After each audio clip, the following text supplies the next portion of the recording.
ఎన్నికల్లో విజయాన్ని చూసి మురిచిపోలేదు, రాష్ట్ర దుస్థితి చూసి కుంగిపోలేదు.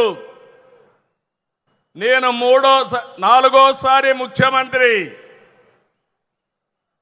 హైదరాబాద్ని అభివృద్ధి చేయడంలో, తెలుగు జాతిని ప్రపంచ పటంలో పెట్టడంలో ఆ రోజు పనిచేశాను.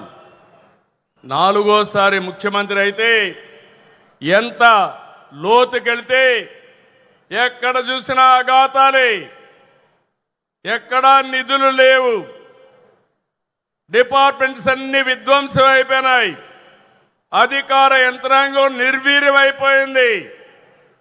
ఆ రోజు నేను ఒక నిర్ణయం చేసి 7 వైట్ పేపర్లు మీ ముందర పెట్టాను,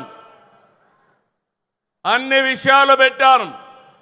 ఈ రోజు కూడా 2 ఏళ్ల సందర్భంగా మళ్ళీ విజ్ఞప్తి చేస్తున్నా, మళ్ళీ ఈరోజు ఏమున్నావో అన్ని విషయాలు చెప్తాను. ఇక్కడ దాపరికం లేదు.